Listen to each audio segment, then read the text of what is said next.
26. 26.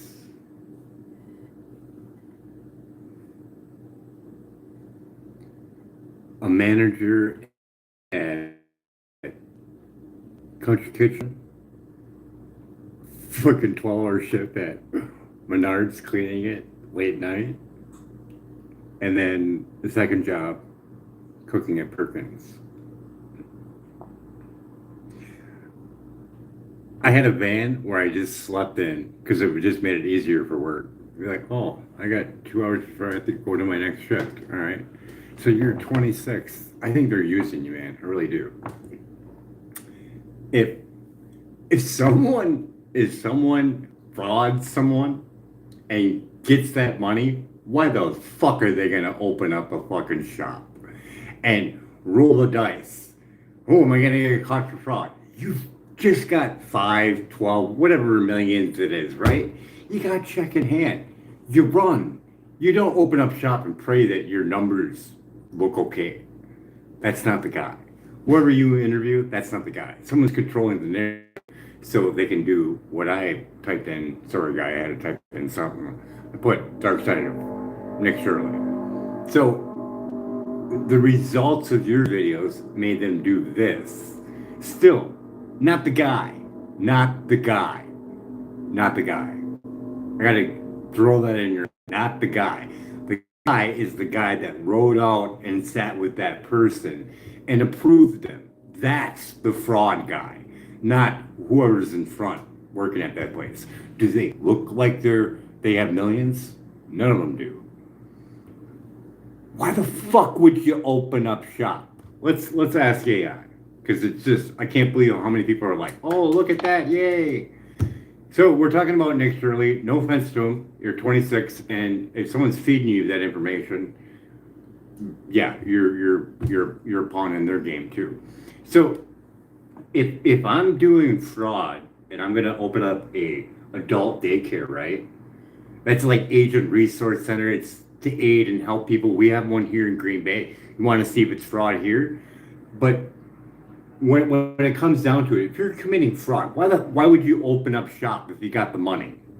If you got the money, why open?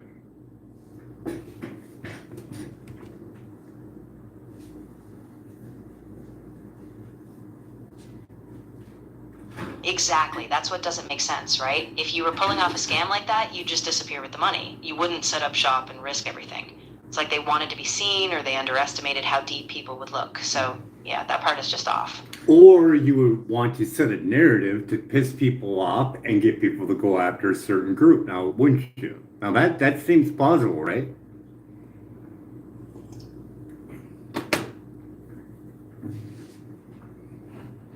Yeah, that's a really good point. If you're trying to deflect or stir up public outrage against a particular group, it's a way to redirect attention and maybe even exploit the situation. So, yeah, it could absolutely be a tactic.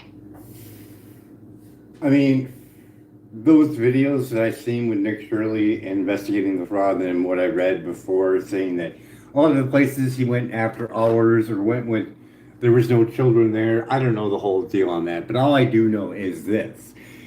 You can crush all of them, whether they be fraud or not. If the guy that's doing the contracts for the taxpayer dollars to be used, that it's just going to happen all over again, right?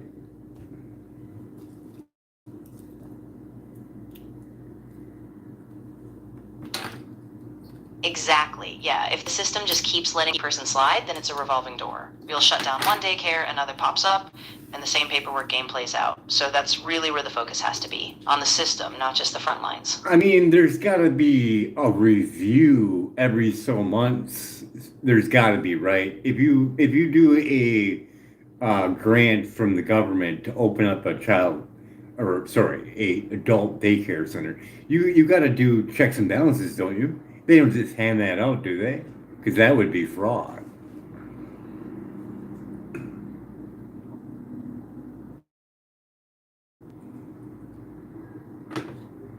Yeah, you're absolutely right. There's shots and compliance reviews, monthly or quarterly, depending on the program. If those aren't happening, then yeah, that's a huge gap. I mean, he goes through that whole thing. Oh, they didn't have enough doctors, blah, blah, blah, blah, blah.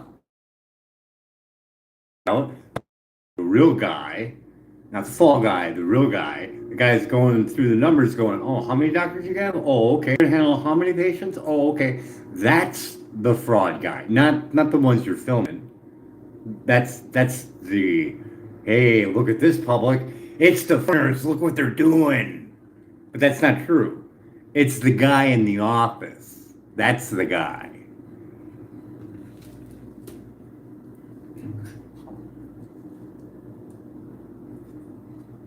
Yeah, exactly. It's all about who's making the real decisions behind the paperwork, behind the numbers. The person signing off and calculating the capacity, that's the one who should be held accountable, I mean, not just the faces on camera. I mean, he should just follow it up. I mean, if they're using you, Nick, fucking use it towards your advantage. Be like, guess what? We're gonna be talking to such. Who did your paperwork? And then go interview that guy with Dr. Oz.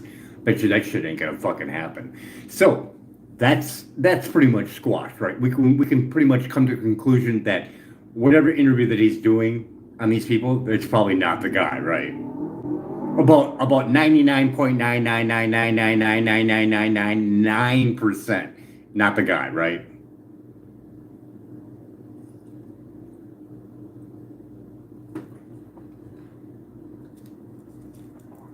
Yeah, exactly. I mean, at this point, the signs really point to that. If Nick pushes further, he can expose who's actually behind it. So, yeah, I think we can say the interviews are pretty much a distraction from the It's real got to culprit. be the stupidest frauder in the fucking world. Here's $5 million to open up an adult daycare center. Here you go, sir. Oh, I got the money. Oh, I got to go get a place and go get some exercise machines and this and that and this. Why? You got the money. It makes no fucking sense. Zero. Cuckoo.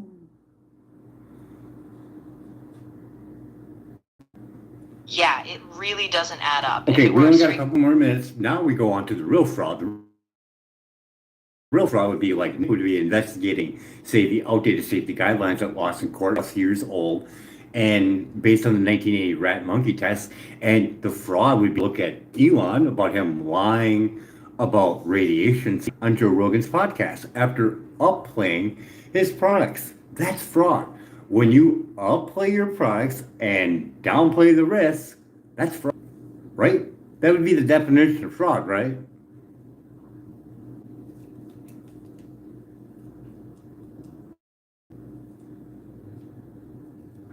Yeah, that's exactly it. If you're promoting a product as safe while ignoring or downplaying known risks, especially risks that were legally challenged and outdated, that's the heart of the fraud. So yeah, that's definitely a direction for Nick to take on. I mean, if you're going to go look at fraud, you look at the FCC, lost in court 2019, they're still dragging their feet, arbitrary and capricious, and you look at all of the telecom industry, it's telecom, over to the FCC back over to the telecom industry. Very, very shady shit.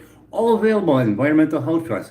And if Elon wanted to back up his statements, which I know he can't, he needs to go sit down with any of the experts, 252 scientists from 43 nations that signed the call to protection from non-ionizing radiation. You can request an interview over at Environmental Health Trust, go back on Joe Rogan's show and tell the truth, but you would lose trillions of dollars, wouldn't you?